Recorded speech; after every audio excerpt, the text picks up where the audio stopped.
One of the biggest moves in free agency, and by far the biggest move Nick Caserio has ever made. The Texans signed Danielle Hunter. Let's react to it in the locker room.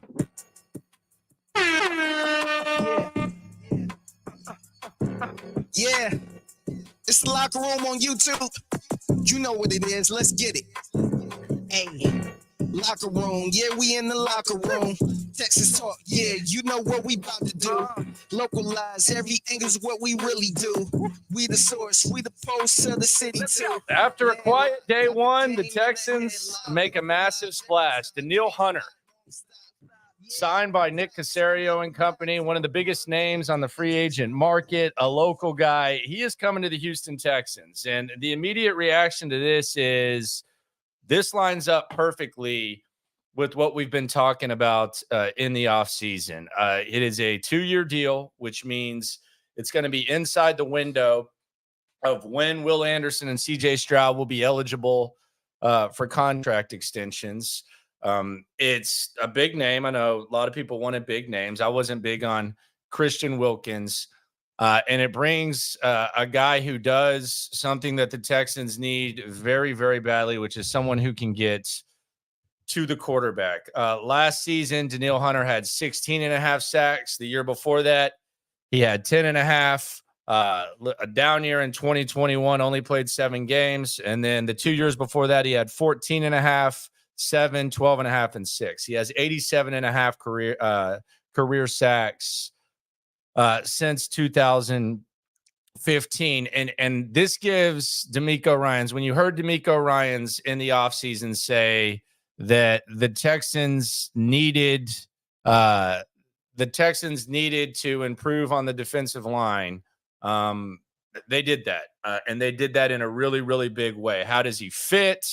What goes on? What are they going to do next? Who knows? But they have a lot of options. And I actually think this fits perfectly with the move they made yesterday with Danico Autry, because now Danico Autry, you can move him around.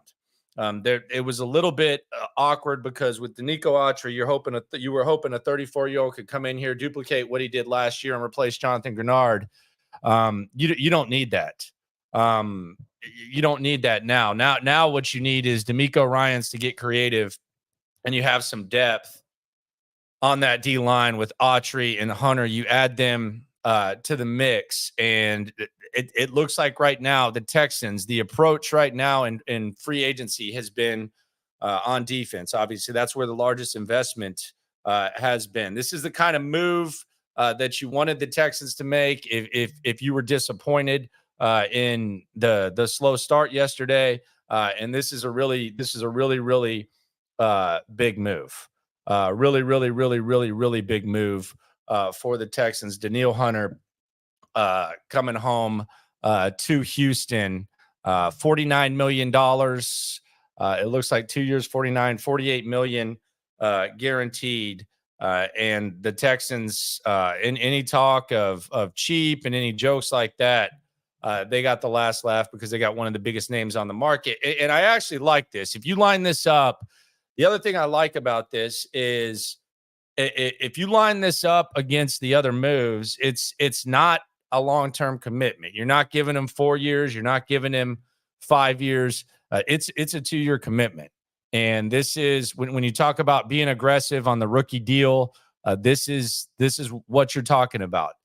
Danielle Hunter, 2 years, $48 million. D'Amico Ryans gets his guy. You have someone on the opposite of Will Anderson. And I mean, my goodness, I don't know what you do on the interior, what you're going to figure out. There's probably going to be some situations where you have Will Anderson, Autry, and Danielle Hunter on the field. Maybe you want to add some guys on the D-line, but right now they're focusing on defense. And in the draft, there's going to be obviously a little bit of a focus on offense, and who knows, they can still do a lot of stuff. And that's been one of the more amusing arguments to kind of sit back and watch. And I've obviously thrown some fuel on the fire, and I've obviously gotten my my popcorn out on the battle of philosophy on the Sports Radio 610 shows. But now the Texans are going to have to fill a roster, and they'll have no problem doing it. They had the financial flexibility to do that. So that's you lose Jonathan Grenard, you lose Blake Cashman, you add Shair, Danielle Hunter, Danico Autry. You have Okuda at corner. Swarm. I mean, this is what D'Amico Ryans is looking for when he talks about swarm. This is a swarm. This is one of the best. This is one of the biggest moves of the Nick Caserio era. And any thought, any feeling that Nick Caserio was going to repeat his old philosophy, yeah, definitely not going to happen. There's going to be some other stuff going on right now with the Texans. They're going to be able to figure something out. They brought back Dalton Schultz. They obviously prioritized that. Shair is going to be able to. He's going to have a lot of room to run now, and no problem at running back either.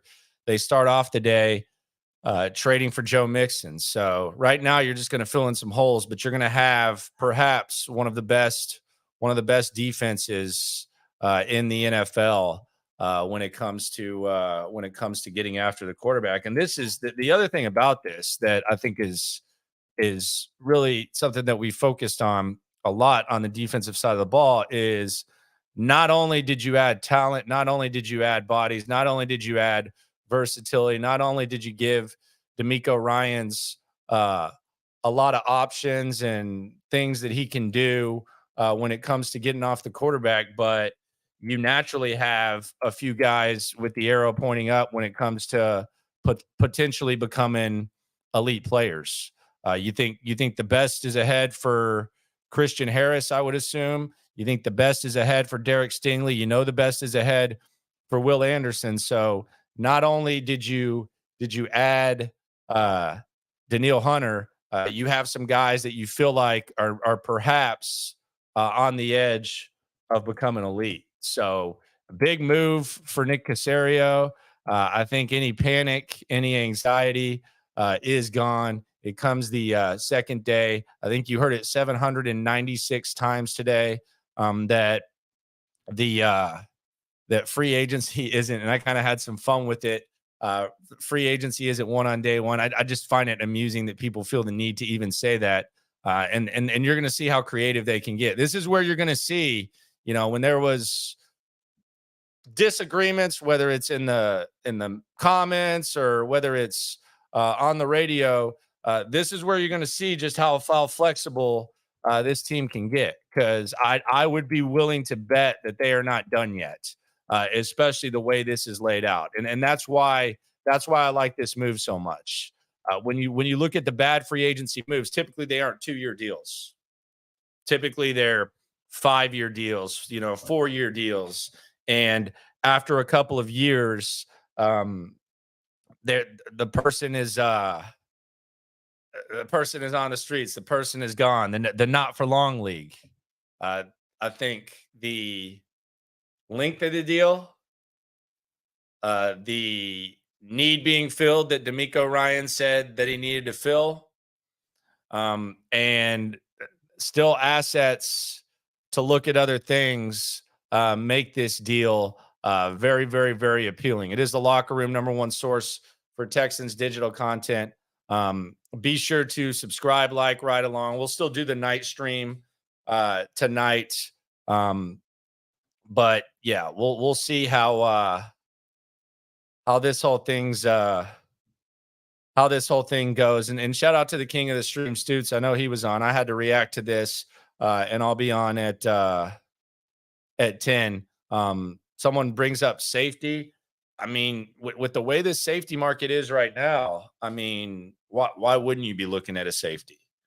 If you're looking at just overall opportunity, why would you not be looking at a safety? You have all the flexibility in the world. And I think there's going to be imaginary. I was on Twitter and I saw a comment from Pendergast. And obviously he's just talking some smack. Let me see what he said. He said that, let's see. Oh, each of the Sports Radio 610 shows have their own take on free agency. The other shows enjoy discussion of how Seth Payne and I process it. I'm actually flattered. See you at 6 a.m. I don't really know how they process it, if I'm being honest. They've been all over the place. On one hand, it's the running back position sucks, and then we get into Saquon sucks. On one hand, it's I would like to pay a big name, but then there's they have a roster to fill. And I think the roster to fill rant in which other names came up, I think that was what I had the most fun with personally. So I don't know how the process is. It just kind of seems like it changes where you're excited about free agency, then day one isn't a big deal.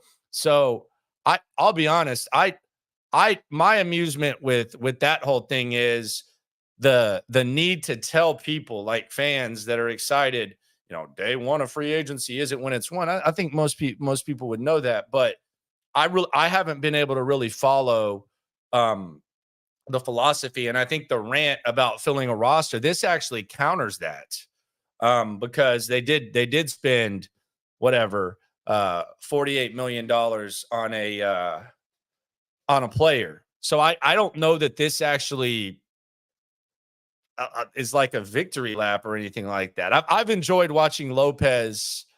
I've enjoyed watching Lopez freak out a little bit. And I take some enjoyment in that, but the interest that's the interesting thing to me. Yes, I do think offensive weapons for CJ Stroud is the next approach. I am intrigued to see how this wide receiver market is going to shape out. Could we see a scenario where you're getting some of these guys on really short deals, as well as the safety market? I think it's just going to be market watch now for Caserio. He's made his big splash. He's going to sit back and watch. I will say we've thrown out the possibility of Khalil Mack and Bosa. That's done with the Danielle Hunter guy situation, and you get a younger guy with the local connections, and you get a guy that you're spending money on. So I would say at the very least, we don't have to listen to those types of things. That is gone. Mr. Robot says, yes, buddy. Caserio made a great deal. He even got him to sign a Caserio short-term contract. How about that? That's a hell of a point right there. The biggest Caserio signing ever. He still gets to do the short term. I think you got to give him a lot of credit for being able to do that. And in this situation, it lines up with the CJ Stroud. When it says that someone says Stutz sent him this way. Yeah, Stutz has been at it for a long time. I'm very proud of it. That's my boy right there. The job that he's done. And if y'all don't subscribe to the H, and I'm not a guy that would say that Stutz is doing great if I didn't believe it. But there's y'all seen what's happened to the Chronicle. Y'all seen what's happened to the Athletic. They don't even have a reporter here. Stutz has basically done what they have in New Orleans, and he's taken over. And if you don't subscribe, I think it's $7 a month. You have something in your box literally every morning to read. It's reliable. It's someone who's there all the time. It's someone who works his ass off. It's someone who takes it serious. It's someone with a grasp of history. He's just not, lingering around covering the squad. I think the H football is the best thing you can do. And I look forward to working with Stutz a little much. How much cap do we have left? I mean, they still have some cap left. I'll look for Texans caps numbers, but at this point, they can get as creative as they want. They don't really have any massive needs, and they don't really have any expensive needs, given the opportunity and everything like that. They've already invested, for better or worse, what they're going to invest in the offensive line. They're not going to bring anything expensive on the edge. At corner, they're not going to. They have Derek Stingley still on his rookie deal. CJ Stroud's a quarterback on his rookie deal. Nico Collins and Tank Dell are both on their rookie deals. Tank in his second, Nico on the final year. So if you they're in a pretty cool situation where, they can get as creative as they want, and they can just kind of fill some holes. So that's going to be an interesting scenario and an interesting thing to see when it comes to the Stoots thing. Appreciate everyone for coming through from Stoots. Shout out to Stoots. Appreciate y'all. Be sure to subscribe to Stoots. That's my guy. Someone's bringing up Tashawn Gibson. I don't know. I know he got screwed down. Speaking of Stoots, Locker breaking it down. Hit the like button. Subscribe if you want. I don't know what number he's going to wear. That'll be interesting. Now we're getting greedy. We're throwing out the Ridley type of thing. Now we're talking Armstead. Oh man, now we're just getting greedy. But what about that? Landry, you were pessimistic too. Don't forget your last video title was us missing out on Barkley and big free agents. Yeah, I mean my last video was I'll pull it up. Let's see. My last video was titled, let's see. I wasn't even really upset with what they did. That's the craziest thing about the business that I'm in, and the business that I'm fortunate enough to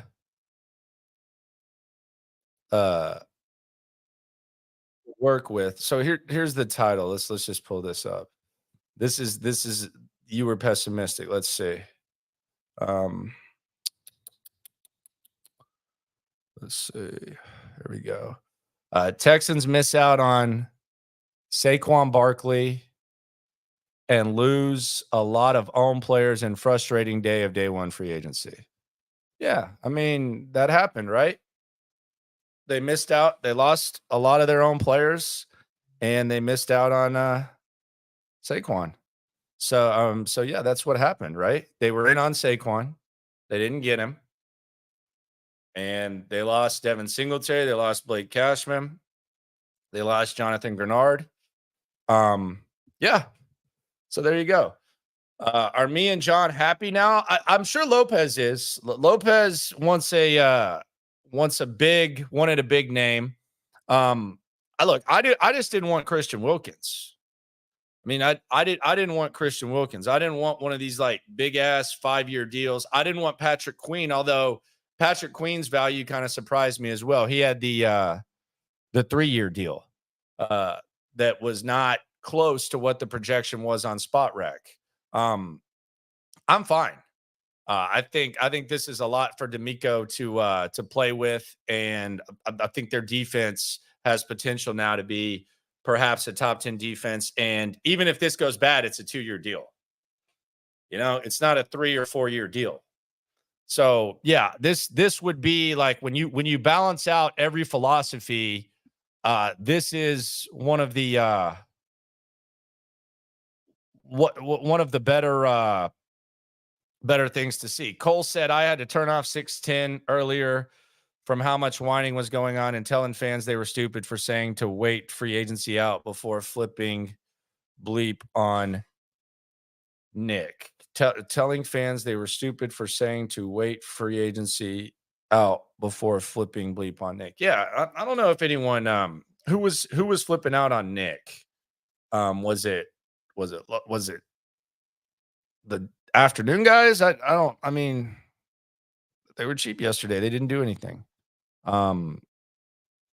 Stoots and Landry are the Shaq and Kobe of Houston news. Appreciate y'all. Unspoken Films.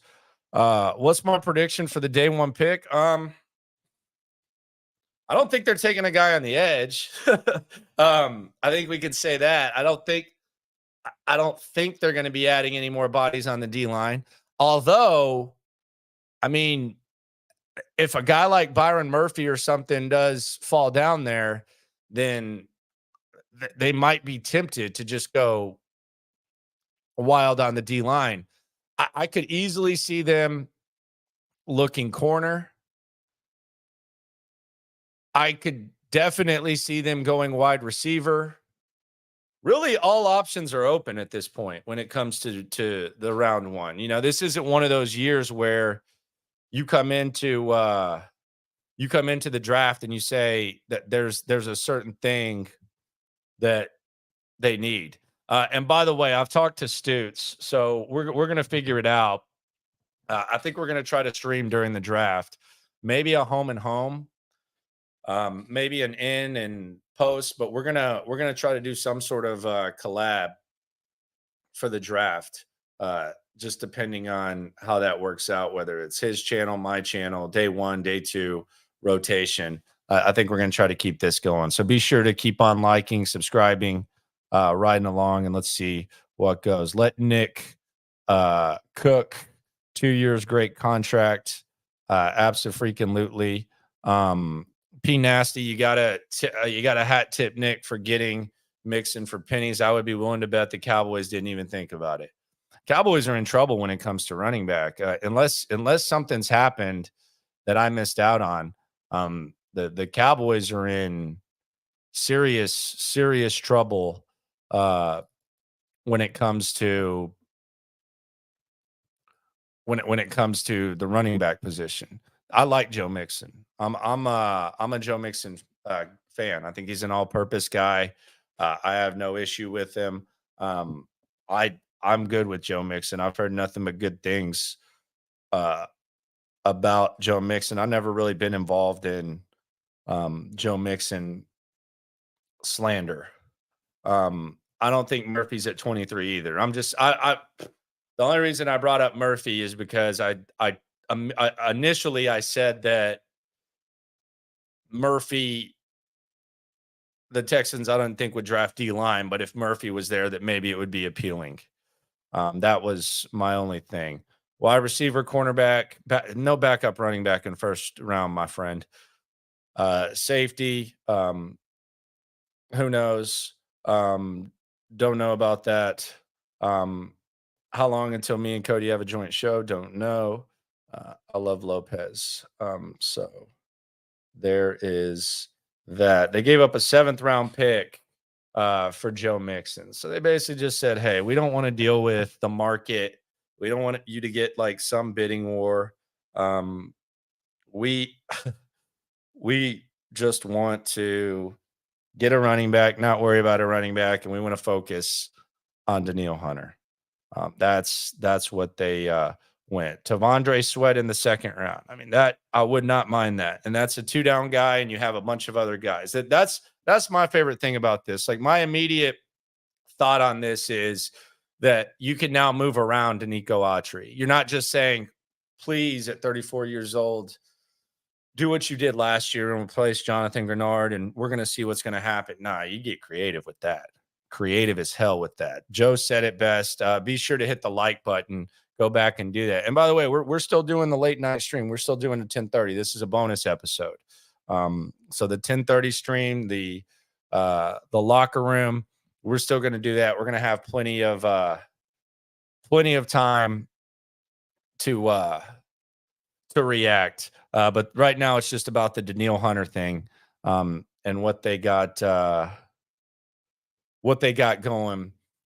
with that. Biggest signing of the Nick Caserio era, and it's still similar to all the other ones.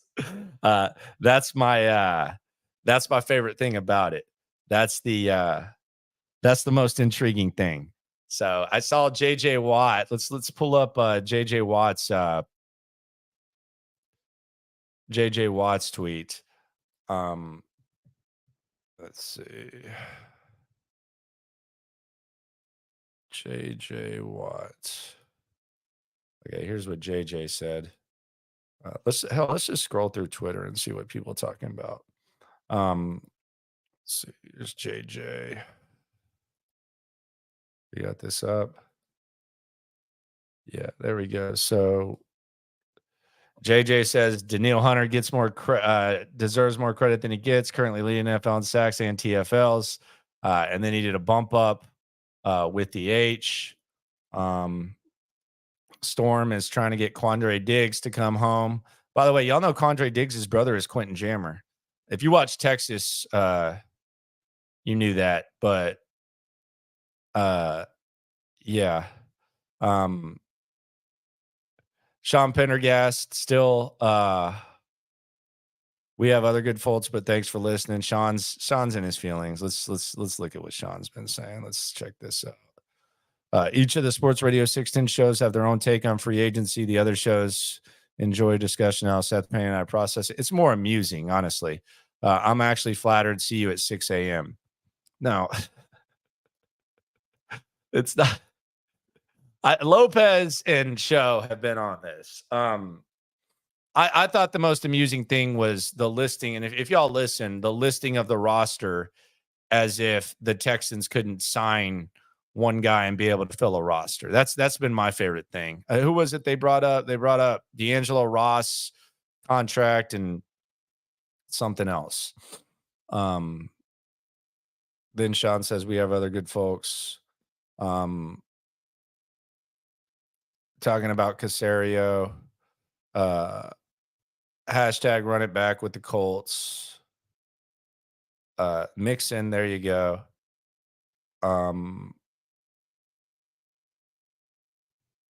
This was the Joe Mixon. I realize the Mixon to Texans rumors. Here's the thing. If there's an organization that has no statute of limitations on belting a woman with a closed fist, it's the Texans. Mixon did it in 2014.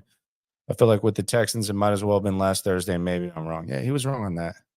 I don't know the victory lap. I don't know what we're doing there. Morocco T probably a little bit crazy on this. I guess Aaron Rodgers did something. And then Field Yates says the Texans defense is going to be nasty. And then you got some other guys doing their thing. I don't know. I don't know about that Mixon right there. I don't know about that one, Cam W. I got love for you. I don't know about that one. DJB Enemy Texans make a major splash.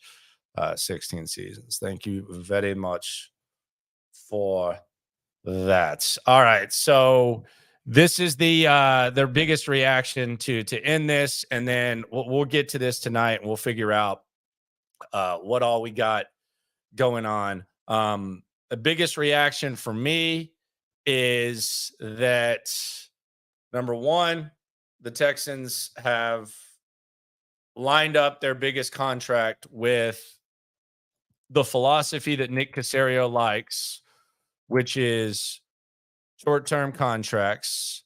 And he has also lined it up with the CJ Stroud, Will Anderson rookie contract. So it has no impact on the two most important long-term decisions that you're going to have to make.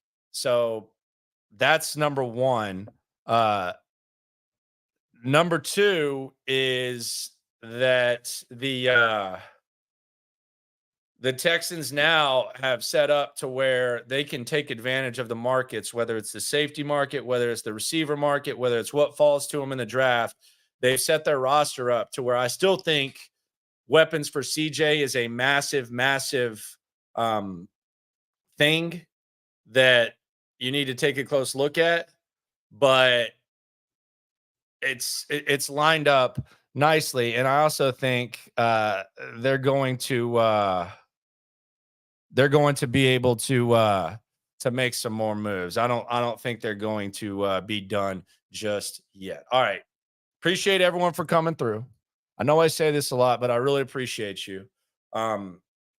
Listening in the loop, Sports Radio 610, 10 to 2 Central, and coming through in the locker room. 10:30, we're going to react to this. We're going to react to the Joe Mixon situation, like we always do. Be sure to like the video. Be sure to put your takes. Enjoy the interaction. And be sure to remember when it comes to this Texan stuff, whether they're making splashes, whether it's a quiet day one, when it comes to all this stuff, we're all in it together. Appreciate y'all very much. Big things popping. Texans, are they a Super Bowl contender?